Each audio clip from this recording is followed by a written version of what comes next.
Hello everyone, मेरा नाम है जितेंद्र शर्मा और आप सभी का हार्दिक स्वागत है रिफाइन स्टडी पॉइंट के अंदर।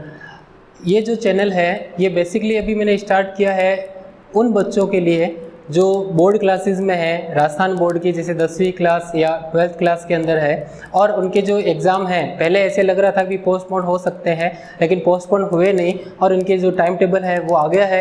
आप में से अधिकतर बच्चों ने जो है रिवीजन कर लिया होगा, लेकिन फिर भी जो डिस्टर्बेंस आया था उस वजह से क्या हुआ कि कुछ बच्चों ने पढ़ाई जो है वो बीच में बंद कर दी थी। वो ये सोच रहे थे क्या पता एग्ज़ाम हमारा भी पोस्टपोन हो जाए और हमें भी बाकी क्लासों की तरह अगली क्लास में डायरेक्टली प्रमोट कर दिया जाए, बट ऐसा नहीं हुआ। लेकिन फिर भी घबराने की ज़रूरत नहीं है, अभी हमारे पास पूरा समय पड़ा है, आराम से हम जो है पूरा सिलेबस उसको अच्छी तरह से कवर कर सकते हैं और पूरे में से पूरे नंबर ला सकते हैं। आज का जो वीडियो है इसमें हम बात करेंगे 10वीं क्लास के कुछ पहली प्रश्नावली लेंगे हम बहुपद वाली, और उस प्रश्नावली में हम ये बात करेंगे कि सिंपल बेसिक चीज़ लेते हुए इम्पोर्टेंट क्वेश्चंस में जाएंगे, जिसमें हम प्रत्येक क्वेश्चन में जो जो कंसेप्ट काम आ रहे हैं उसको हम अच्छी तरह से क्लियर करेंगे और इम्पोर्टेंट क्वेश्चन करते हुए ये जो पूरी प्रश्नावली है उसको हम कवर करेंगे। और साथ ही साथ हम ये भी देखेंगे कि आगे वाली जो प्रश्नावलियाँ हैं, जैसे बहुपद वाली प्रश्नावली हम आज ले रहे हैं, बाकी और भी जो प्रश्नावलियाँ हैं उनको भी आपको अलग वीडियोस में लिया जाएगा। और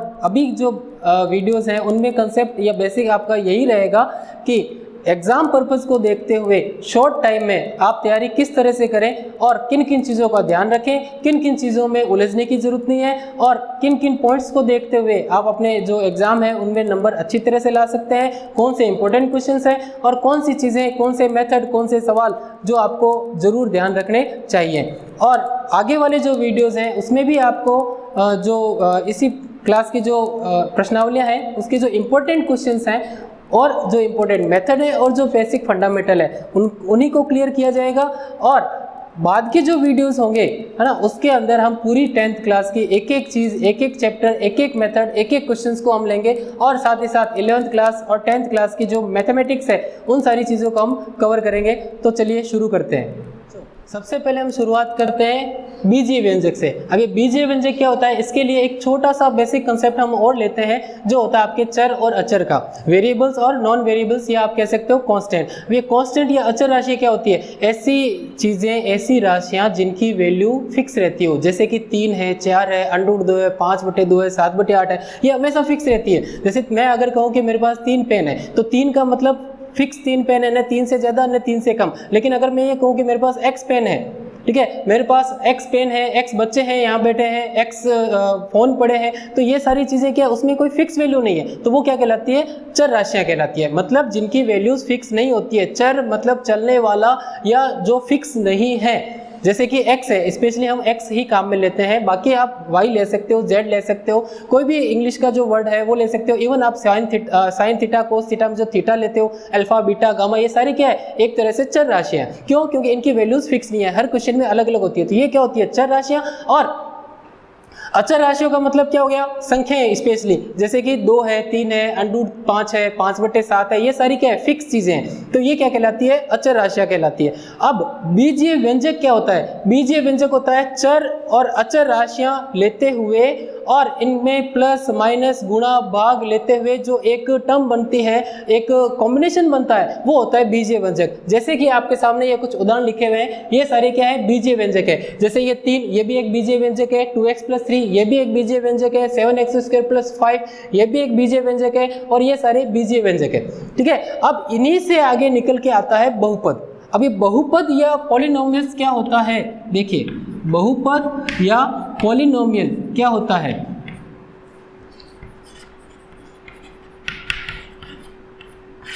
बहुपद या पॉलिनोमियल क्या होता है, बीजीय व्यंजक जो आपके सामने अभी लिख रखे हैं, है ना, इनमें कुछ शर्तें लगा दी जाती है, तब वही बीजीय व्यंजक क्या कहला जाता है, बहुपद कहलाया जाता है। हालांकि बहुपद अलग अलग प्रकार के होते हैं, कि एक चर में है, 2 चर में है, जैसे कि x के अंदर है सारी चीज़ें, या x के साथ साथ y भी है, x y के साथ z भी है, वो एक अलग कंसर्न है, उसके बारे में हम जो अलग वीडियो बनाएंगे उसमें बात करेंगे। अभी हम चूंकि स्पेशली हम बात करें एग्जाम पॉइंट ऑफ व्यू के हिसाब से, तो हम बेसिक चीज़ देख रहे हैं, बिल्कुल ऊपर के हिसाब से हम देख रहे हैं, ओवरव्यू ले रहे हैं, ठीक है। तो बहुपद क्या होता है, बहुपद में आप देख सकते हो ये 2 टुकड़ों से बना है, बहु और पद। बहु का मतलब हो जाएगा बहुत सारे या मेनी, और पद जो है वो यहाँ पे समझा जाएगा टर्म से।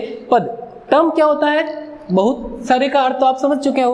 टर्म का मतलब क्या होता है? टर्म का मतलब हो गया जैसे ये जो प्रसार लिख रखे हैं, इसके अंदर जहां कहीं पे भी आपको प्लस या माइनस चीजें, माइनस के संकेत नजर आते हैं, उससे पहले और उसके जस्ट बाद वाली जो चीजें हैं, अगला संकेत आने से जस्ट पहले, उन दो संकेतों के बीच में, ठीक है, वो सारी चीजें क्या कहलाती है? पद कहलाती है। जैसे इसमें ये एक ही पद है, यहाँ पे आप देख सकते हो कि 2x एक पद है पूरा, प्लस आते ही ये चीज अलग हो गई और उसके बाद वाली चीज अलग हो गई, तो इसमें दो पद है, एक तो ये हो गया और एक ये हो गया, ठीक है। इसी में आप देख सकते हो यहाँ पर भी दो पद है, 7x² अलग है और 5 अलग है। यहाँ पे आप देखिए प्लस कहाँ पे है? यहाँ पे, यहाँ पे, यहाँ पे, तो ये एक चीज अलग हो गई, ये एक अलग हो गया, ये एक अलग हो गया और ये भी एक अलग हो गया। तो ये जो एक्सप्रेशन है इसके अंदर कितने पद हो गए? 4 पद हो गए, ठीक है। इसमें कितने पद हो गए? 4 पद हो गए। क्लियर? तो ये पद आपको क्लियर हो गए। तो जब बहुत सारे पद होते हैं तब हम उसको कहते हैं बहुपद कहते हैं। अब बहुपद के भी प्रकार है कि एक पद वाला बहुपद है, 2 पद वाला है, 3 पद वाला है, ये आपके क्लियर हो गया।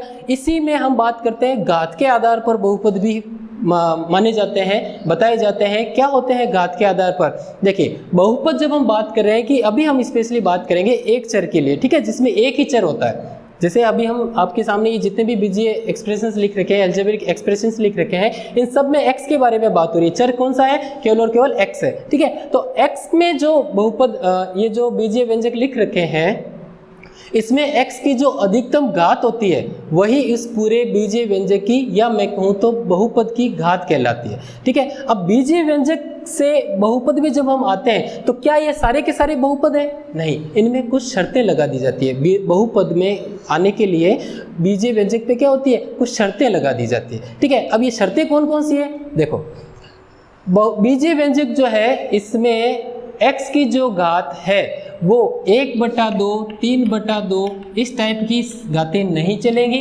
और जो नेगेटिव पावर है जैसे -2 है, -3 है, माइनस के 5/7 है, ठीक है, ये चीज़ें भी इसमें नहीं चलेगी। और बटा में अगर कहीं पे x नज़र आ रहा है, जैसे यहाँ पे है x की चीज़ें बटा में 2x + 3 x - 1, ये चीज़ें नहीं चलेगी। तो फाइनली क्या चीज़ें चलेगी? फाइनली अगर हम कहें तो जो घात होती है x की, ठीक है, जो पावर होती है, जो आपका चर बहुपद है x के अंदर चल रहा है ना, उसमें चर कौन सा है? x है, तो उसकी जो घात होती है, ठीक है, वो होनी चाहिए पूर्ण संख्या, होल नंबर्स, अर्थात हम कह सकते हैं इसकी घात 0, 1, 2, 3 एंड सो ऑन। इस तरह की अगर घात होगी तब वो क्या कहलाएगा? बहुपद कहलाएगा। चूंकि चर इसमें x है तो ये x में बहुपद कहलाएगा। कब? जब x की जो घात है वो इस प्रकार की हो, 0, 1, 2, 3, 4 एंड सो ऑन। ज्यादा घातें भी हो सकती है, तो वो उस कंडीशन में क्या कहलाएगा? बहुपद कहलाएगा, ठीक है। बहुत सारे पद होने चाहिए और घातें जो है वो इस प्रकार की होनी चाहिए। ये बटे वाली, ये माइनस वाली, अपॉन में x, ये चीजें नहीं चलेगी बहुपद की अगर हम बात करते हैं तो। ये सारे बीजीय व्यंजक है, तो इसमें से आप देखो ये बहुपद है, क्योंकि इसमें x, अगर आप कहो कि सर इसमें x है ही नहीं, तो देखो x यहाँ पे हिडन है, x की पावर 0, जिसकी वैल्यू कितनी होगी? 1। तो यहाँ पे भी x था, यहाँ पे x है, घात 1 है, यहाँ पे घात कितनी है? 2 है। यहाँ पे इस बीजीय व्यंजक की अगर मैं बात करूँ तो यहाँ पे घात कितनी है? 1/2, आगे घात 2 है, 1 है, यहाँ पे x नहीं दिख रहा, मतलब x की पावर 0 है। तो अधिकतम घात कितनी है? 2। तो क्या ये 2 घात का बहुपद होगा? नहीं, क्योंकि पहली शर्त इसमें फुलफिल नहीं हो रही है। पहली शर्त क्या थी कि घातें जो है वो 0, 1, 2, 3, 4, 5, 6, 7, 8 एंड सो ऑन इस रूप में होनी चाहिए, अर्थात यहाँ पे घात कितनी आ रही है? 1/2। इस वजह से ये बहुपद नहीं है, ये बहुपद नहीं है। क्लियर? और उसके बाद में ये भी बहुपद नहीं है क्योंकि बट्टा में आ रहा है। क्लियर? तो ये सारे बहुपद नहीं है, ये दोनों चीजें क्या है? बहुपद नहीं है, लेकिन ये सारे बहुपद है। अब हम बात करते हैं इसमें घात की, तो घात देखिए कि यहाँ पे घात कितनी है? 0, ठीक। x की अधिकतम घात, x एक जगह है और वैसे देखा जाए तो यहाँ पे था ही नहीं, मतलब था नहीं था, मतलब x की पावर 0 थी, इसलिए यहाँ पे लिखा हुआ नहीं था। इसकी वैल्यू 1 होती है x की पावर 0 की, ठीक है। तो यहाँ पे नजर नहीं आ रहा था। अगर हम इसको इस तरह से लिखें तो x की पावर कितनी होगी? 0। तो x की घात कितनी है? 0। तो इस पूरे बहुपद की घात कितनी है? 0। या हम इसको कहते हैं, उस कंडीशन में हम कहते हैं इसको अचर बहुपद। क्या कहते हैं? अचर बहुपद, क्योंकि इसमें केवल और केवल अचर राशि है। इस पद की अगर हम बात करें, इस बहुपद की अगर हम बात करें, तो इस बहुपद में देखिए x की घात कितनी है? 1, और यहाँ पे घात x नहीं है, अर्थात x की पावर 0 है। तो अधिकतम घात कितनी? 1। तो यह कहलाएगा एक घात वाला बहुपद, जिसको हम कहते हैं रेखिक बहुपद। जब बहुपद की घात 1 होती है तब हम क्या कहते हैं? रेखिक बहुपद। यहाँ पे देखिए इस बहुपद में x की अधिकतम घात कितनी नजर आ रही है? 2 आ रही है। इसका मतलब इसमें बहुपद की घात कितनी है 2। इस कंडीशन में हम इस बहुपद को कहते हैं द्विघातीय बहुपद, ठीक है, या क्वाड्रेटिक पॉलिनोमियल कहते हैं। इसी तरह से 3 घात वाले बहुपद भी होते हैं, 4 घात वाले भी होते हैं और n घात वाले भी होते हैं, ठीक। तो ये तो हो गया बहुपद का बेसिक। अब इसके बाद में जो आगे टॉपिक है वो है बहुपद का मान निकालना। तो देखिए कैसे मान ज्ञात करते हैं। तो देखिए बेटा, आप बात करते हैं बहुपद का मान ज्ञात करना। तो बहुपद का मान कैसे ज्ञात करते हैं, तो देखिए ये आपके सामने 2 एग्जाम्पल लिख रखे हैं मैंने, इसी पे बात करते हैं कि पहला एग्जाम्पल है, मान लीजिए एक बहुपद है p ऑफ x, x के अंदर है, x में इसका बहुपद है सारा, तो उसकी वैल्यू दे रखी है x + 1। अब अगर मैं एक p1 ज्ञात करना है, मतलब x बराबर 1 रखने पर या x बराबर 1 होने पर फिर इस बहुपद की क्या वैल्यू होगी, तो उसके लिए क्या करते हैं, x के स्थान पे 1 रख देते हैं, ठीक है। बहुत सिंपल है, बिल्कुल आप देखते रहिए, लास्ट तक देखते रहिए, ये पूरी प्रश्नावली आपकी क्लियर होगी, कोई घबराने की बात नहीं है, ठीक है। देखो x के मान पे 1 रखेंगे तो 1 + 1, ये 1 ये वाला x के स्थान पर, फिर ये प्लस और ये 1 एज इट इज, ठीक है। तो वैल्यू कितनी हो जाएगी 2। इसी तरह से x का मान 2 रखते हैं तो यहाँ पे 2 रखोगे ना, बाकी प्लस और 1 तो सेम रहेंगे, ठीक। तो ये कितना हो जाएगा 3। अगर 0 रखते हैं तो 0 + 1 = 1। यहाँ की अगर हम बात करें इस उदाहरण की, तो इसमें आप देखिए कि ये उदाहरण है px बराबर x² - 4, ठीक। तो यहाँ पे अगर मैं x का मान 1 रखता हूँ तो क्या हो जाएगा, x के स्थान पे 1 रखोगे तो यहाँ पे आ जाएगा 1 का स्क्वायर - 4 बराबर, देखो 1 का स्क्वायर कितना होगा 1 - 4, ये सेम ये वाला, और वैल्यू कितनी आ जाएगी -3। लेकिन अगर मैं यहाँ पे x का मान 2 रखता हूँ, ठीक है, तो क्या वैल्यू आएगी, देखो 2 का स्क्वायर, x के स्थान पे 2 रखोगे, x का स्क्वायर है तो 2 का स्क्वायर हो जाएगा, तो 2 का स्क्वायर - 4 कितना हो जाएगा 4 - 4 बराबर 0। और सिमिलरली इसी तरह से अगर मैं -2 रखता हूं तो यहाँ पे भी वैल्यू कितनी हो जाती है 0। अब इसका उपयोग क्या है आपके लिए, अभी जो प्रश्नावली की अगर बात करें कि सर इसमें क्वेश्चन का है बहुपद का मान निकालने वाले क्वेश्चन का है, बहुपद का जो मान निकालने, ये जो हम टॉपिक सीख रहे हैं ना बेटा, इसी से जुड़ा हुआ अगला टॉपिक है। देखो यहाँ पे आप गौर से देखिए कि यहाँ पे हमने x के मान रखे, बहुपद के अलग अलग मान ज्ञात किए, ठीक है, अलग अलग मान रखे। इन 2 मानों पे गौर कीजिए, x का मान 2 रखा, यहाँ पे -2 रखा, फाइनली वैल्यू कितनी मिली 0। तो x के वह वैल्यूज, x का वह मान जिसकी वजह से पूरे बहुपद की वैल्यू 0 हो जाए, x की वो वैल्यूज कहलाती है शून्यक या जीरोस। क्या कहलाती है, शून्यक, ठीक है, या हम इसको कहते हैं जीरोस, ठीक है।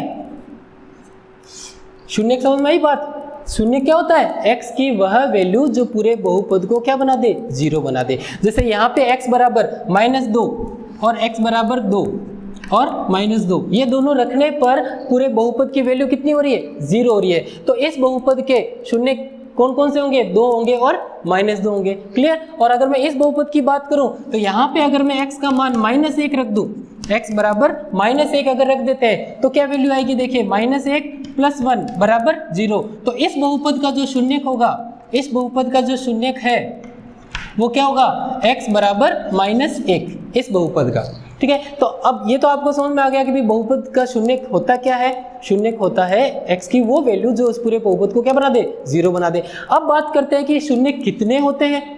तो देखिए बेटा, बहुपद की जितनी घात होती है उतने ही उसके क्या होते हैं, शून्यक होते हैं। जितनी घात होती है उतने ही शून्यक होते हैं। ये बात जो है वो निकल के आती है आपके फंडामेंटल थ्योरम ऑफ अलजेब्रा या बीजगणित की जो आधारभूत प्रमेय है उसके हिसाब से। वो क्या कहती है कि किसी भी बीजीय व्यंजक की अगर हम बात करें, या मैं और अगर स्पेसिफिक बात करूं तो बहुपद में, किसी बहुपद में अगर चर राशि की अधिकतम जितनी घात है उतनी ही उसके क्या होंगे, शून्यक होंगे, या उतने ही उसके जो जीरोस होंगे, ठीक। अब इन जीरोस का अर्थ क्या होता है, जीरोस का एक अर्थ तो यह है कि बेटा अगर आप किसी बहुपद को ग्राफिकली रिप्रेजेंट करते हैं, ग्राफ में बनाते हैं, ठीक है, तो जो ग्राफ में आप जब उसको बनाते हो तो जो बहुपद की जो ग्राफ होता है वो x अक्ष को जितनी बार काटता है उतने उसके शून्यक होते हैं, और जहां जहां पे काटता है वो वैल्यूज, x की वो वैल्यूज उस बहुपद के शून्यक कहलाती है। जैसे कि फॉर एग्जांपल मान लीजिए ये x एक्सिस है और यहाँ पे y एक्सिस है, ये आपका ओरिजिन, ठीक है, वो हो गया, ये x डैश और ये y डैश हो गया। मान लीजिए मैंने ये कोई ग्राफ बनाया है, किसी बहुपद का ये ग्राफ है जिसमें आप देख सकते हो ये x को 2 बार काट रहा है।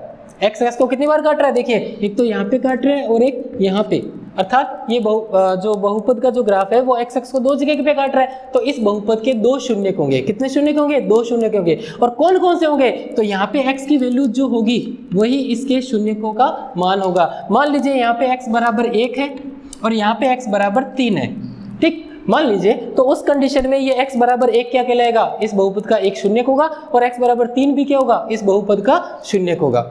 हम जो बात करने वाले हैं, आपकी जो प्रश्नावली है वो सीधी स्टार्ट हो रही है द्विघातीय बहुपद के। द्विघातीय बहुपद जैसे कि ये, जिसमें घात कितनी है? 2। तो अब हम बात करेंगे द्विघातीय बहुपद के शून्यकों के बारे में और उसकी जो मानक रूप है उसके बारे में, और इनमें जो शून्यक होते हैं द्विघातीय बहुपद के, इनमें आपसी कनेक्शन के बारे में। देखिए देखो बेटा, अब हम बात करते हैं द्विघातीय बहुपद के बारे में। तो द्विघातीय बहुपद जो होता है उसकी मानक समीकरण मानक रूप उसका होता है ax² + bx + c, जहाँ a b और c क्या है? अचर राशियां हैं, अचर जिनकी हमने बात की थी फिक्स्ड वैल्यू, ठीक है, जो अभी फिक्स नहीं है। अभी आपको लग रहा होगा भाई a का मान कितना है? 2 है, 3 है, 4 है, 5 है, लेकिन है इन्हीं में से कोई। x है वो चर राशि है, ठीक है, ये बहुपद जो है वो x में बहुपद है, ठीक है। तो px जो है p ऑफ x, x के इसमें चर क्या है? x राशि है, ठीक है, और अचर क्या है? a b c। तो ये सारे क्या है? अचर है, लेकिन शर्त एक और है कि a का मान 0 नहीं है, क्योंकि देखो अगर यहाँ पे a का मान 0 हो गया तो x की घात कितनी हो जाएगी? x² की गुणा जब 0 से करोगे तो ये हो जाएगा 0, ये पद तो वैनिश हो जाएगा, खत्म हो जाएगा। तो आपके पास ये दो ही चीजें बचेगी। तो x की अधिकतम घात कितनी रहेगी उस कंडीशन में? जब ये नहीं रहेगा तो घात 1 रहेगी, उस कंडीशन में ये एक घात का बहुपद हो जाएगा। तो द्विघातीय बहुपद की क्या विशेषता होती है कि इसमें x की जो अधिकतम घात होती है वो कितनी होती है? 2, ठीक। तो ये इसका मानक रूप हो गया द्विघातीय बहुपद का। इसके बारे में, इसके बाद में आता है इसके शून्यक। तो इसमें शून्यक कितने होंगे? इसके जीरोस कितने होंगे? तो अभी हमने बात की थी कि जितने घात का बहुपद होता है उतने ही उसके शून्यक होते हैं। तो यहाँ पे घात कितनी है? 2, तो इसके शून्यक कितने होंगे? 2 शून्यक होंगे। मान लीजिए दोनों शून्यकों को हम अल्फा और बीटा से व्यक्त करते हैं कि इस जो बहुपद है इसके 2 शून्यक हैं, अल्फा और बीटा। इनको ज्ञात कैसे करते हैं? द्विघातीय बहुपद जो है उसके शून्य ज्ञात कैसे करते हैं अभी हम देखेंगे। आपकी प्रश्नावली में इसका मेथड भी है, कुछ मेथड आपकी सिलेबस में है, उनके बारे में हम बात करेंगे। अभी हम देखते हैं अगर इसके 2 शून्यक हैं अल्फा और बीटा, तो इनमें एक कनेक्शन होता है। अल्फा बीटा में आपसे एक संबंध होता है जो इस बहुपद से जुड़ा हुआ होता है। वो क्या है कि अगर आप इन दोनों बहुपदों को जो शून्यक है इनको आप जोड़िए, ठीक है, जो शून्यक है उनको अगर हम जोड़ते हैं तो इसकी वैल्यू होती है -b/a। अब ये b और a क्या है? देखिए a है x² के पास वाला या x² का गुणांक, ठीक है, b क्या है? x का गुणांक, और c क्या है? अचर राशि। क्लियर? तो दोनों जो शून्यक है उनका योगफल कितना होगा? -b/a के बराबर होगा। अर्थात आपने कैसे भी प्रोसेस करके 2 शून्यक ज्ञात किए, द्विघातीय बहुपद है, 2 शून्यक आएंगे, उन दोनों को आप जोड़ो जो भी वैल्यू आती है, या फिर आप यहाँ पे -b/a की वैल्यू निकालो, ठीक। तो ये दोनों चीजें जो दोनों चीजें हैं वो सेम होंगी। क्लियर? इसी तरह से एक कनेक्शन और होता है कि अल्फा इंटू बीटा जो होता है वो बराबर होता है c/a के, ठीक है। तो ये चीज इसमें एक कनेक्शन होता है शून्यकों में। क्या क्या होता है? अल्फा प्लस बीटा -b/a, और alpha into beta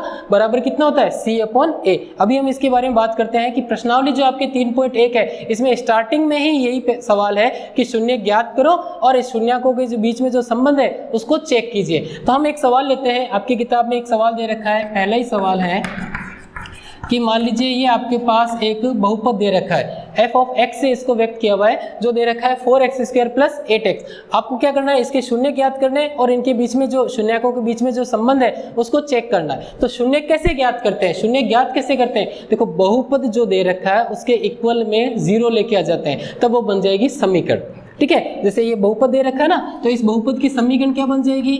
4x² + 8x। ये तो बहुपद था, इसके बराबर में लेके आ जाइए आप 0।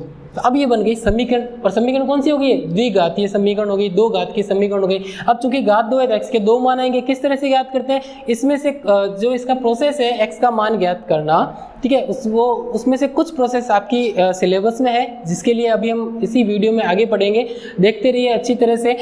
ये जो मेथड है आपके आएंगे, गुणनखंड विधि आएगी, श्रीधराचार्य विधि आएगी, पूर्ण वर्ग विधि आएगी, है ना, उस तरह से ज्ञात करते हैं। अभी तो ये बहुत सिंपल सा क्वेश्चन है। इसमें आप देखो कि अगर यहाँ इन दोनों में देखो 4x कॉमन है, जैसे मैं 4x कॉमन लेता हूँ तो यहाँ से क्या बचेगा? x + 2। 4x कॉमन ले लिया तो यहाँ से क्या बचेगा? x, और ये x हम यहाँ से ले चुके हैं, प्लस a पड़ा है 8, जो है 4 का भाग दोगे 8 में, 4x का भाग दोगे 8x में, x कट जाएगा, बचेगा कितना 2। तो ये गुणनखंड हो गए। अब यहाँ से आपको पता है आगे क्या लिखते हैं, या तो ये 0 है या फिर ये 0 है। तो अगर 4x बराबर 0 होगा तो इस कंडीशन में x बराबर कितना आ जाएगा 0/4, दैट मीन्स 0। और दूसरा जो है x + 2 बराबर 0 लेने से x बराबर कितना आएगा -2। क्लियर। तो यहाँ से आपके पास x की ये जो दो वैल्यूज आई है, x बराबर 0 और x बराबर -2, यही इस बहुपद के शून्यक है। तो शून्य ज्ञात करना समझ में आया आपको? किस तरह से ज्ञात किया, समीकरण बनाते हुए x का मान निकालिया, वही क्या हो गया शून्यक हो गए। ठीक है, x का मान ज्ञात किया, वही क्या हो गए शून्यक हो गए। क्लियर। अब इससे बाद में शून्यकों के बीच में संबंध को वेरीफाई करना, तो उसके लिए देखिए जीरोस कौन कौन से हैं हमारे पास, शून्य कौन कौन से हैं, एक तो आया 0 और एक आया -2। इन दोनों को अगर आप जोड़ 0 और -2 को 0 प्लस -2 तो वैल्यू कितनी मिलेगी -2। कैसे, देखो ये 0 और इन दोनों की गुणा करोगे कितना आ जाएगा -2, फाइनली वैल्यू कितनी हो जाएगी -2 हो जाएगी। ठीक, अगर मैं इनकी करता हूँ गुणा, इन्हीं की अगर मैं करता हूँ गुणा 0 × -2 तो वैल्यू कितनी बनेगी 0। तो ये तो हो गया एक तरह से अल्फा प्लस बीटा वाला लॉजिक, और ये हो गया आपके 0 × -2 वाला, ये हो गया अल्फा × बीटा वाला लॉजिक हो गया। अब हम इसको वेरीफाई कैसे करेंगे, वेरीफाई करने का मतलब मूलों का योग अल्फा प्लस बीटा या जो शून्यांकों का योग है वो क्या होता है, अल्फा प्लस बीटा बराबर किसके होता है -b/a के। तो -b/a के लिए हम क्या करेंगे, इसकी तुलना करेंगे। ये जो आपको बहुपद दे रखा था, इस बहुपद की ax² + bx + c से तुलना करेंगे कि x² के पास में कौन है, यहाँ पे a, और यहाँ पे x² के पास में कौन है 4। तो a की वैल्यू कितनी हो गई आपके पास इस सवाल में, a की वैल्यू कितनी हो गई 4 हो गई। कैसे कि x² के पास वाला क्या होता है a होता है, फिर b क्या होता है x के पास वाला, तो यहाँ पे x के पास वाला कौन है या x का गुणांक कौन है 8 है, तो यहाँ पे b की वैल्यू कितनी हो गई 8 हो गई। क्लियर। और c क्या होता है, x से जो मुक्त होता है अर्थात केवल अचर राशि c, वो होती है c, है ना। तो यहाँ पे कोई अचर राशि है नहीं, तो यहाँ पे मैं लिख सकता हूँ प्लस का 0, तो c की वैल्यू कितनी हो गई 0 हो गई। तो यहाँ पे c बराबर कितना हो गया 0। तो इस सवाल के लिए a, b और c के मान ये हो गए। क्लियर। अब हम बात करते हैं कि मूलों का योगफल कितना हो गया -b/a। अगर इसमें मैं वैल्यू रखूँ b की और a की, माइनस अपनी जगह पे पड़ा है, b की वैल्यू कितनी है 8 और a की वैल्यू कितनी है 4, तो वैल्यू कितनी आ जाएगी -2। जो आप देख सकते हो अभी आपने चेक किया था, दोनों मूलों को, दोनों जो शून्य के इनको जोड़ के कितनी वैल्यू आई थी -2, और यहाँ पे जो फॉर्मूला है -b/a उससे भी वैल्यू कितनी आ रही है -2 आ रही है। ठीक, इसी तरह से अगर मैं बात करूँ मूलों के गुणनफल की अर्थात शून्यकों के गुणनफल की, तो अल्फा × बीटा की अगर मैं बात करूं तो वो फॉर्मूला क्या कहता है, फॉर्मूला कहता है इसकी वैल्यू होती है c/a, अर्थात c की वैल्यू कितनी है 0, 0/a की वैल्यू कितनी है 4, वैल्यू कितनी आएगी 0। जो अभी आप देख सकते हो हमने इन दोनों शून्यकों की गुणा की तब भी वैल्यू कितनी आई 0। क्लियर। तो ये होता है आपके शून्यकों के बीच का संबंध पता करना। हम तो देखिए अब आपका जो अगला सवाल है इसी प्रश्नावली में, वो है इस प्रकार का कि जिसमें आपको दो जो शून्यक है उनका योगफल दे रखा है और उनका गुणनफल दे रखा है, आपसे पूछा गया है वो बहुपद ज्ञात करो। तो इसका क्या तरीका होता है, इसके लिए एक फॉर्मूला है बेटा कि अगर आपको मूलों का या शून्यकों का योग दिया हुआ है और उसका गुणनफल दे रखा है, तो उसका एक फॉर्मूला है कि उस कंडीशन में जो बहुपद होता है वो होता है x² - alpha plus beta x plus के अल्फा × बीटा, ये एक फॉर्मूला है। ठीक है। अब जहाँ पे ये अल्फा और बीटा क्या है शून्यक, ठीक है, जो आपको इस सवाल में दे रखे हैं उनका योगफल दे रखा है डायरेक्टली -3 और इनका गुणनफल दे रखा है 2। ठीक है, अर्थात इस समीकरण को आप ऐसे भी लिख सकते हो x² - शून्यकों का योगफल, शून्यकों का योगफल और प्लस इंटू x और प्लस के शून्यकों का गुणनफल।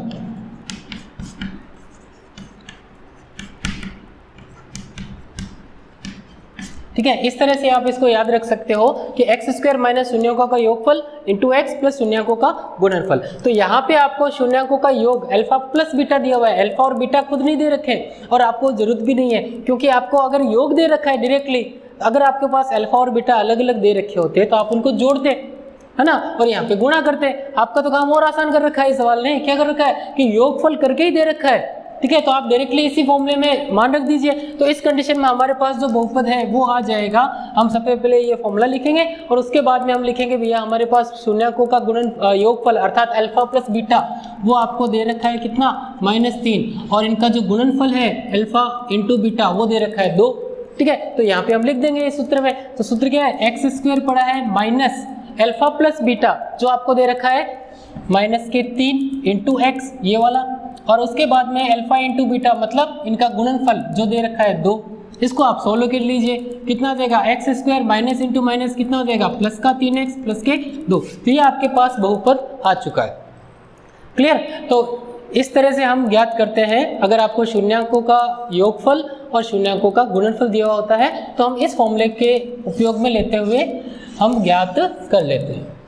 ठीक है, हम बेटा अब आपका जो अगला सवाल है प्रश्नावली 3.1 का, इसमें आपको दे रखा है कि एक बहुपद दे रखा है f ऑफ x जिसमें दे रखा है कि x square minus 8x plus के, इसके शून्यकों का वर्गों का योग, शून्यकों के वर्गों का योग आपको दे रखा है 40। तो k का मान ज्ञात करना है। तो हम कैसे करते हैं, सबसे पहले हम कहते हैं माना जो दिया गया बहुपद है इसके शून्यक है अल्फा और बीटा। हमने 2 शून्यक क्यों माने, क्योंकि देखिए यहाँ पे x की घात कितनी अधिकतम 2 है ना। तो अभी हमने वीडियो में देखा था कि भी फंडामेंटल थ्योरम ऑफ अलजेब्रा क्या कहती है कि जब x के अधिकतम घात अगर किसी बहुपद में अधिकतम घात अगर 2 है तो उसके 2 मूल होंगे, 3 है तो 3 मूल होंगे। तो यहाँ पे घात 2 है ना, तो इसके 2 मूल या हम कहें तो 2 शून्यक होंगे। कौन कौन से होंगे, मान लिया हमने कि अल्फा और बीटा है। अब हम जानते हैं कि शून्यकों का योगफल क्या होता है, अल्फा प्लस बीटा। इसका एक सूत्र था, क्या सूत्र था, -b/a। अब ये a और b क्या होते हैं, याद कीजिए द्विघातीय बहुपद जो होता है उसका मानक रूप ax square plus bx plus c होता है, जहाँ a नॉट इक्वल टू 0 और a b c क्या होते हैं, अचर राशियां होती है। तो इससे अगर मैं तुलना करूं, दिए गए बहुपद की इस मानक रूप से तुलना करें अगर हम, तो आप देख सकते हैं a का मान कितना आएगा, a क्या चीज है, एक्स स्क्वायर के पास वाला या एक्स स्क्वायर का गुणांक। तो यहाँ पे कितना है एक्स स्क्वायर का गुणांक, 1 होगा, क्योंकि यहाँ पे कोई भी मान नहीं दे रखा है। इसका मतलब एक्स स्क्वायर का गुणांक कितना है, 1 है। तो a का मान कितना आ गया, a आ गया। इसी तरह से मैं अगर b की बात करूं तो b क्या होगा, x का गुणांक, यहाँ पे x के गुणा में क्या है -8 है, तो b बराबर कितना हो गया, -8 हो गया। क्लियर? इसी तरह से c की अगर मैं बात करूं, अचर पद जो इस बहुपद में कितना दे रखा है k, तो c का मान कितना आ गया, k आ गया। क्लियर? बहुत आसान है, देखिए बिल्कुल आपको डिटो यहाँ से तुलना करनी है ना, आराम से a b और c का मान इजीली ज्ञात हो जाएगा। उसके बाद में ये जो सूत्र था शून्यकों का योगफल क्या होता है, -b/a। तो इसमें आप मान रख दीजिए। तो देखिए माइनस की जगह माइनस पड़ा है, b के स्थान पर आप क्या रखेंगे, -8, अभी हमने चेक किया है ना, और a का मान कितना है, 1। जैसे इसको आप सॉल्व करोगे, माइनस इंटू माइनस कितना हो जाएगा, प्लस का 8 और बटा 1, तो वैल्यू कितनी आएगी, 8 का 8 आ जाएगा, है ना। उसके बाद में बात करते हैं अल्फा इंटू बीटा जो है शून्यक, उनका गुणनफल किसके बराबर होता है, ये गुणनफल बराबर होता है c/a के, जहाँ पे c का मान कितना है, ये देखो अभी हमने ज्ञात किया है, c का मान कितना है k और a का मान कितना है 1। जैसे इसमें 1 का भाग दोगे वैल्यू कितनी आ जाएगी, k आ जाएगी। क्लियर? इसके बाद में आपको सवाल में दे रखा है शून्यकों के वर्गों का योग। शून्य कौन कौन से हैं, अल्फा और बीटा, तो इनका वर्ग क्या होगा, अल्फा स्क्वायर और बीटा स्क्वायर। इनका योगफल क्या होगा, alpha square plus beta square, जो किसके बराबर दे रखा है, 40 के। तो यहाँ पे हमने लिख दिया कि alpha square plus beta square किसके बराबर है, 40 के। तो कुल मिला के अगर मैं बात करूँ तो यहाँ पे हमारे पास 3 समीकरणें आ चुकी है। ठीक है, ये 3 समीकरणें आ गई हैं। अब इन 3 समीकरणों से हमें k का मान ज्ञात करना है। किस तरह से ज्ञात करते हैं, देखिए ये जो समीकरण है ना alpha square plus beta square, इसमें एक मैं काम करता हूं कि दोनों पक्षों में मैं 2 अल्फा बीटा जोड़ देता हूं। यहाँ पे हम लिख सकते हैं, क्या लिख सकते हैं कि दोनों पक्षों में 2 अल्फा बीटा जोड़ने पर,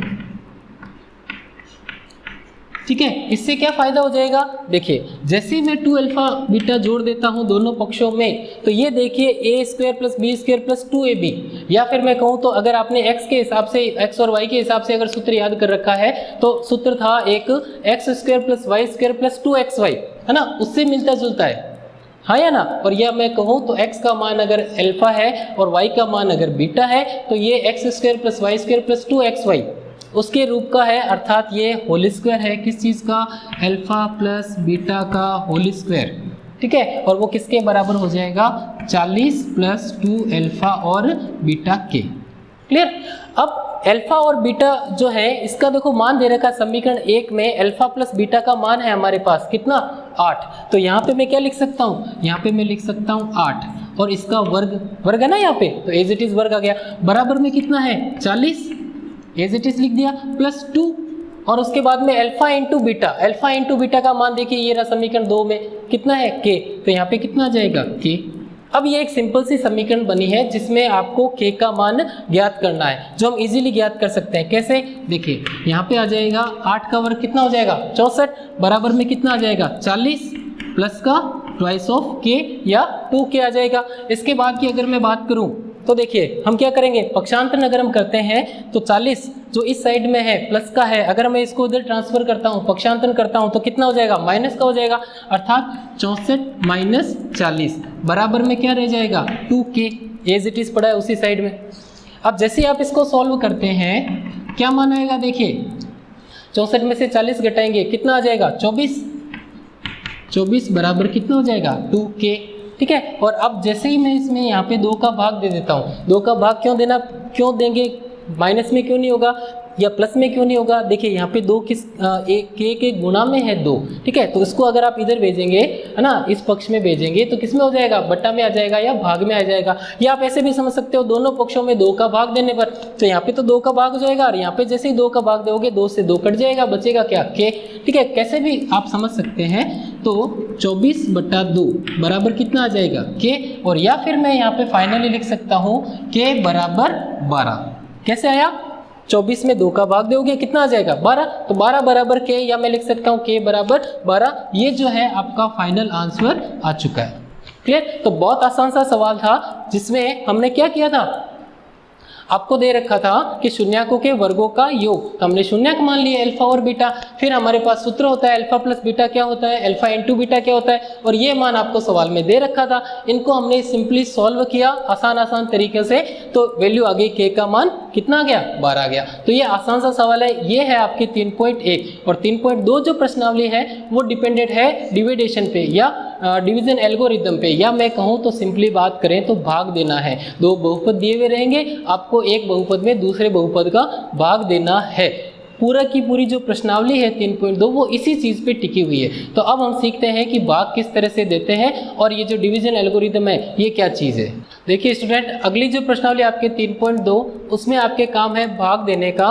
तो आज हम इसमें भाग देना सीखते हैं कि किस तरह से भाग दिया जाता है, किसी बहुपद का दूसरे बहुपद में भाग किस तरह से देते हैं। तो आपके सामने जैसे एक सवाल लिख रखा है कि f of x is equal to x की power 5 minus 4x cube plus x squared plus 3x plus 1, इसमें आपको g ऑफ x जो अब दे रखा है इसका भाग देना है। तो भाग किस तरह से दिया जाता है, देखिए सबसे पहले कुछ शर्तें हैं। वो शर्त क्या है कि जिसमें आपको भाग देना है उसकी जो घातें होती है और जिसका जो आपको भाग देना है, दोनों ही चीज़ों का जो घातें होती है बहुपद की वो घटते हुए क्रम में होनी चाहिए। अर्थात सबसे पहले बड़ी घात, उसके बाद में छोटी घात और उसके बाद में छोटी घात और उससे छोटी छोटी घातें, इस तरह से जो बहुपद है वो उसी क्रम में जमाया हुआ होना चाहिए। तो अभी आप देख सकते हो कि बहुपद इसी क्रम में है। जैसे ये f ऑफ x है, ये पहले घात इसकी x की घात पहले पद में कितनी है 5 है, फिर 3 है, 2 है, 1 है और फिर घात नहीं है अर्थात x की पावर 0 है। इसी तरह से यहाँ पर भी है, घात 3 है, फिर 1 है, फिर 0 है। ठीक, तो ये घटते हुए क्रम में होना चाहिए। अगर नहीं है तो आप बिना चिन्ह बदले उनका क्रम इधर उधर कर सकते हैं ताकि घातें जो है वो घटते हुए क्रम में रहे।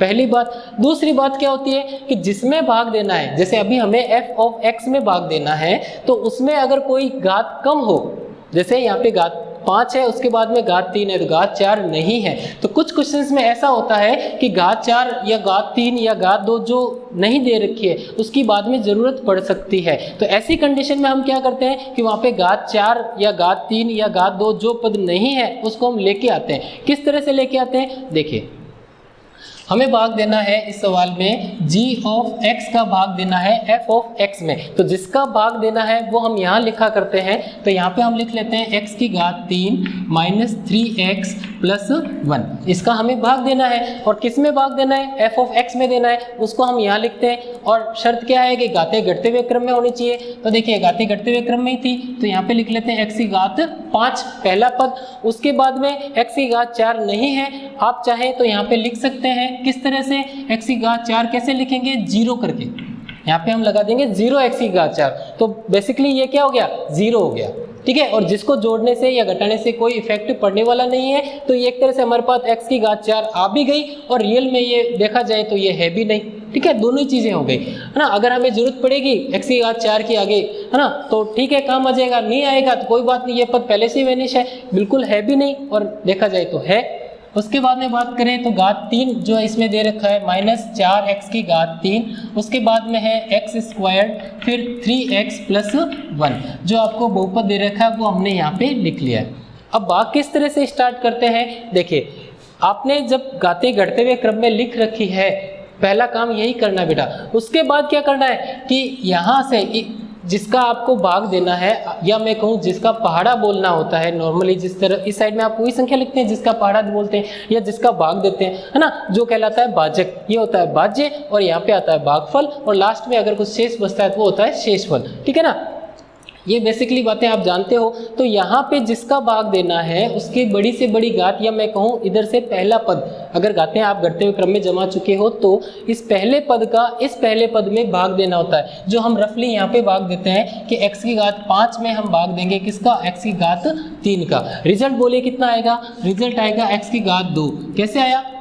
आप देख सकते हैं कि x की घात 5 और यहाँ पे है x की घात 3, तो आधार समान है दोनों के। तो ये आधार है x और ये क्या है? घात है। यहाँ पे भी आधार कितना है? x और घात कितनी है? 3। तो दोनों चीज़ों का आधार समान है और भाग में तो घातें घट जाएगी। 5 माइनस 3 होके घात कितनी आ जाएगी? 2। या आप इसको इस तरह से भी समझ सकते हैं कि x की घात 5 जो है, इसका अर्थ ये हुआ कि x इंटू एक्स ये कितनी बार है? 5 बार है, ठीक है। तभी तो ये घात 5 हुई। और यहाँ पे आ जाएगा x इंटू एक्स, घात 3 है इसलिए 3 बार जो है x गुना में आएगा। अब आप अगर इसमें सॉल्व करते हैं तो ये 3 बार कट जाएगा, 2 बार आपके पास x बचेगा, अर्थात x इंटू एक्स बचेगा। तो क्या आ गया आपके पास? x स्क्वायर आ गया। क्लियर? तो यहाँ पे भाग देने पर कितनी वैल्यू आई? x square. ये हम यहाँ लिखेंगे, भागफल है ना, ये भाग देने के बाद जो परिणाम प्राप्त हुआ है, फल या परिणाम जो प्राप्त हुआ है वो हम यहाँ पे लिखते हैं, जो भागफल होता है, ठीक। अब इसके बाद क्या काम करना है? यहाँ पे जो भी आपने लिखा है इसकी गुणा करनी है इस पूरे से। अभी आपने क्या लिखा है? एक्स स्क्वायर लिखा है, ठीक है। तो एक्स स्क्वायर की आप गुणा करेंगे, किससे करेंगे? इन तीनों से। अगर यहाँ पे 4 चीज़ें होंगी तो चारों पदों से, ठीक। तो यहाँ पे हम करते हैं गुणा x cube minus 3x plus 1 से। जैसे आप ये गुणा करते हैं तो देखिए क्या मान प्राप्त होता है। देखिए जैसे ही आप गुणा करोगे तो एक्स स्क्वायर की गुणा एक्स क्यूब से करेंगे तो कितनी वैल्यू आएगी? x की घात 5। क्यों आएगी? क्योंकि इस बार आधार फिर सेम है लेकिन गुणा में है ना। यहाँ पे क्या है? गुणा है ना। तो आधार समान है और गुणा में है, इसलिए क्या आ जाएगा? घातें जुड़ जाएगी। तो ये कितना हो जाएगा? x की घात 2 और x की घात 3 जो घातें हैं जुड़ के कितनी हो जाएगी? x की घात 5। और इसी तरह से जब माइनस 3x की जब इससे गुणा करेंगे तो माइनस का 3 तो आएगा ही आएगा, साथ ही साथ एक्स स्क्वायर जिसमें x की घात 2 और यहाँ पे x की घात 1, ये घातें जुड़ के कितनी हो जाएगी? x की घात 3 हो जाएगी। क्लियर? और उसके बाद में लास्ट जो पद है 1 की गुणा इससे करेंगे तो same to same X square आपके पास प्राप्त हो जाएगा। जैसे ये वैल्यू प्राप्त हुई गुणा करने के पश्चात ये मान आपको यहाँ लिखना है, ठीक है। ये मान कहाँ लिखना है? यहाँ लिखना है। अब यहाँ पे भी इतने सारे पद है, ये 3 पद ही प्राप्त हुए हैं। ये 3 पद कौन से पदों के नीचे लिखना है, कैसे लिखना है, उसके लिए ध्यान रखिएगा कि समान घात वाले, जैसे x की घात 5 है उसको हम लिखोगे x की घात 5 के नीचे, घात 3 है वो लिखेंगे x की घात 3 के नीचे, x स्क्वायर है अर्थात x की घात 2 वाला जो पद है वो x की घात 2 वाले पद के नीचे लिखेंगे, अर्थात x की घात 5 कहाँ लिखेंगे? यहाँ पे। x की घात 3 वाला जो पद है वो कहाँ लिखेंगे? x की घात 3 वाले पद के नीचे, अर्थात यहाँ पे कितना आ जाएगा? माइनस का 3 x की घात 3। और x स्क्वायर का जो पद है वो x स्क्वायर की पद के नीचे, अर्थात यहाँ पे। क्लियर? और उसके बाद में हम घटाते हैं। भाग देने के बाद यहाँ पे जैसे ही भागफल से गुणा करते हैं, या एक तरह से कह दो पहाड़ा बोलने के बाद यहाँ पे जो संख्या आती है उस संख्या में से आप इस संख्या को घटाते हो, ऊपर वाली संख्या में से इस संख्या को घटाते हैं। तो जैसे ही घटाएंगे यहाँ पे क्या होते हैं, चिन्ह बदल जाते हैं। ठीक है, तो जैसे ही यहाँ पे चिन्ह बदलेगा, ये प्लस का ये माइनस का, ये क्या हो जाएंगे, कट जाएंगे, जीरो हो गए। उसके बाद में यहाँ पे ये नहीं कटेंगे, लेकिन देखिए ये फिर से कट गए, ये वैल्यू क्या हो जाएगी, फिर से जीरो हो जाएगी। तो अब आपके पास जो जो पद बचे हैं, है ना, वो आप सोल्व करके यहाँ लिखेंगे। क्या क्या पद बचे हैं, एक तो बचा है 0x की घात 4, ठीक, ये एज इट इज आ गया। यहाँ पे अगर मैं बात करूँ तो x की घात 3 के गुणांक कितना है, माइनस का 4, तो माइनस का 4, और यहाँ पे x की घात 3 का गुणांक है +3 हो चुका है, पहले माइनस था, जैसे चिन्ह चेंज किया ये क्या हो गया, +3 हो गया। अब -4 और +3 इसको जैसे आप सोल्व करोगे कितनी आएगी वैल्यू, माइनस का 1 आएगा, अर्थात माइनस का 1 × x³, या आप इसको सिंपली x³ भी लिख सकते हैं। क्लियर। उसके बाद में ये पद तो वैनिश हो गया, खत्म हो गया। अब क्या बचा आपके पास, अगला पद प्लस का 3x और फिर उसका अगला पद 1। ये जो जो पद बचे हैं वो एज इट इज आपको लिखने हैं। अगर कुछ सोल्व हो रहे हैं तो सोल्व कर दीजिए, कट गए तो उनको नहीं लिखना है। क्लियर। तो यहाँ तक का ये काम हो गया, भाग देना आपको समझ में आया होगा, है ना। अब क्या करना है, बिल्कुल यही प्रोसेस वापस से स्टार्ट करेंगे। लेकिन देखिए घातें जो आप देखिए घटते हुए क्रम में हम ला चुके हैं। यहाँ पे देखिए x की घात 3 के बाद में x की घात 1 है, x की घात 2 का पद नहीं है। तो हम चाहें तो यहाँ पे हम लिख सकते हैं x की घात 2 का पद किस तरह से लिखते हैं, देखिए यहाँ पे हम लिख सकते हैं 0x की घात 2, ठीक, नहीं बचा है तो x की घात 2 लिख सकते हैं चाहे तो। फिर आगे प्लस का 3x और प्लस का 1, जो आपके पास शेष बचा था वो यहाँ पे आ गया। अब भाग देते हैं तो देखिए x की घात 4 के गुणांक में कितना है, 0 है, और ये पहला ही पद है जिसको आपको अभी इस सवाल में जरूरत नहीं है। क्यों, क्योंकि ये पद हमने सेफ्टी के लिए लिखा था कि भैया जब यहाँ पे हम घटाने वाले पद लिखने वाले हैं, क्या पता यहाँ पे x की घात 4 का कोई पद आए और हमारे पास दिया हुआ नहीं है, तो उस केस में हमने यहाँ पे x की घात 4 लिखा था। ठीक है, फिर क्या पता इसकी जरूरत वापस पड़े, अभी हमें नहीं पड़ी तो कोई बात नहीं, कोई जरूरत नहीं है इसको लिखने की। अब भाग देते हैं बिल्कुल इसी प्रोसेस से वापस। x की घात 3 में किसका भाग दोगे, इस माइनस x की घात 3 में किसका भाग देंगे, x की घात 3 का। तो क्या वैल्यू आएगी, देखिए x की घात 3 माइनस का, है ना, इसमें हम भाग देंगे किसका, इधर से पहले नंबर पे जो है x³। जैसे आप भाग दोगे ये कट जाएंगे और वैल्यू कितनी आएगी, -1, अर्थात भाग देने पर वैल्यू कितनी आई, -1। क्लियर। इसको हमने यहाँ लिख दिया, और जो भी वैल्यू आई -1 जो आया है हमारे पास, इसकी हम करेंगे गुणा। किससे गुणा करेंगे, इन तीनों से। सेम प्रोसेस है बेटा, है ना, जो अभी हमने फॉलो किया था। तो माइनस ये जो 3 पद हैं, ये पद हम यहाँ लिखते हैं। क्या क्या पद है भाई, x³ - 3x + 1, और जैसे आप इनकी गुणा करते हैं आपके पास क्या वैल्यू आएगी, देखो ये गुणा कोई हार्ड नहीं है, सिंपल सी गुणा है। क्या आएगा, -1 की गुणा करोगे, मतलब माइनस की गुणा करनी है एक तरह से, 1 से तो गुणा करने से तो वैल्यू वो सेम टू सेम ही रहेगी, माइनस की गुणा करें अर्थात चिन्ह बदल जाएगा, अर्थात यहाँ पे आ जाएगा माइनस का x³, ये हो जाएगा प्लस का 3x, और ये हो जाएगा माइनस का 1। ये मान हम यहाँ रख देते हैं। ठीक है, और किस तरह से गाते सेम देखते हुए, x³ जो है वो x³ के नीचे रखेंगे, x² का कोई पद है तो यहाँ पे लिखेंगे, नहीं है तो आगे देखिए अगला पद है 3x, वो हम यहाँ लिखेंगे x के नीचे, और अचर राशि जो है वो हम यहाँ लिखेंगे। ठीक है, उसके बाद देखिए क्या मान प्राप्त होता है, क्या करते हैं इसके बाद बताइए क्या करना है। इसके बाद आपको करना है इनका चिन्ह बदलना है, ये प्लस का जो माइनस हो जाएगा ये माइनस का प्लस हो जाएगा, और ये भी माइनस का जो पद है वो किसके बराबर हो जाएगा, प्लस के बराबर हो जाएगा। क्लियर। तो अब इसके बाद में क्या करना है, घटाना है। तो देखिए घटाने के पश्चात क्या वैल्यू प्राप्त होगी, देखिए ये दोनों कट के वैल्यू कितनी हो गई, 0। ठीक है, और ये भी 0x² है, चाहो तो लिखो चाहे तो मत लिखो।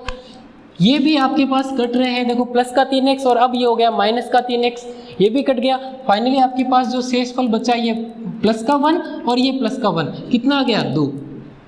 क्या अभी भी भाग देना है, नहीं देना है। क्यों नहीं देना है, इसके लिए क्या शर्त है कि जैसे जैसे आपके पास शेषफल प्राप्त होता है घटाने के पश्चात, उसमें जो x की घात आती है वो यहाँ वाले जो पहला पद है या जो अधिकतम घात है उसके बराबर या उससे ज़्यादा अगर होती है तो आप भाग कंटिन्यू रखते हैं, वरना भाग आपका खत्म हो जाता है, यहीं पे आपका शेषफल प्राप्त हो जाता है। तो कुल मिला के ये हमने इस तरह से भाग देना है आपको। और इस सवाल की अगर मैं बात करूँ तो ये था भाजक, ये था भाज्य, ये था भागफल, और यहाँ पे आया आपके पास शेषफल। तो आपको अगर सवाल में कहा जाए कि भैया दो बहुपद दे रखे हैं और एक बहुपद में दूसरे बहुपद का भाग दीजिए, तो इस तरह से हम भाग देते हैं। पहला जो सवाल है आपका उसमें कहा गया है कि दो बहुपद दिए हुए कि भाग दीजिए, भागफल और शेषफल ज्ञात कीजिए, तो उसका प्रोसेस यही है। दूसरा जो क्वेश्चन है 3.2 का, उसमें दिया हुआ है दो बहुपद, जैसे ये दो बहुपद दे रखे हैं और पूछा गया है कि मान लीजिए जैसे इस सवाल में पूछा जाए कि क्या g ऑफ x जो है वो f ऑफ x का एक गुणनखंड है या नहीं है, तो उस कंडीशन में कैसे करते हैं, उस कंडीशन में भी हम भाग देते हैं, ठीक है। और भाग देने के पश्चात कैसे पता चलेगा गुणनखंड है या नहीं है, देखो जैसे आप कह सकते हो कि कोई संख्या है 6, इसके गुणनखंड क्या होते हैं, इसके गुणनखंड होते हैं 2 और 3। क्यों, गुणनखंड का अर्थ क्या होता है, ऐसे टुकड़े जिनकी गुणा करने पर आपको ये पद प्राप्त होता हो, ये संख्या प्राप्त होती हो। तो आप देख सकते हो कि ये दो टुकड़े हैं जिनके बीच में गुणा है, अर्थात ये दो खंड हैं, टुकड़े हैं जिनकी गुणा से आपको ये प्राप्त हो रहा है। तो 6 के दो गुणनखंड हो गए 2 और 3। अब यहाँ पे आप एक बात देखिए कि अगर मैं 6 में 2 का भाग देता हूँ तो वैल्यू कितनी आती है, 3, अर्थात 6 में 2 का पूरा पूरा भाग जा रहा है। 3 आ रहा है, 4 आ रहा है, वो एक अलग बात है, लेकिन भाग पूरा पूरा जा रहा है, शेषफल नहीं बच रहा है। इस वजह से भी आप कह सकते हो कि 6 का एक गुणनखंड 2 है, क्योंकि 6 में जब 2 का भाग देते हैं तो भाग पूरा पूरा जाता है, शेषफल नहीं बचता है। इसलिए 2 क्या है, 6 का एक गुणनखंड है। और इसी तरह से 3 भी क्या है, 6 का एक गुणनखंड है, क्योंकि 3 का भाग भी 6 में पूरा पूरा जाता है। तो अगर इस सवाल में पूछा जाए आपसे कि भैया gx जो है क्या वो fx का गुणनखंड है या नहीं है, तो उस केस में हम क्या करेंगे, बिल्कुल इसी तरह से gx का भाग देंगे fx में। और अभी हमने जो भाग दिया है तब हमारे पास ये शेषफल प्राप्त हुआ है। कितना प्राप्त हुआ है बेटा, ये शेषफल प्राप्त हुआ है 2। अब चूंकि शेषफल प्राप्त हुआ है अर्थात भाग पूरा पूरा नहीं गया है, अतः हम कह सकते हैं कि ये जो gx है वो f ऑफ x का गुणनखंड नहीं है। अगर शेषफल 0 प्राप्त होता अर्थात भाग पूरा पूरा चला जाता, तब हम कहते हैं कि ये गुणनखंड है। अभी ये गुणनखंड नहीं है, क्योंकि हमारे पास शेषफल जो है वो प्राप्त हो रहा है।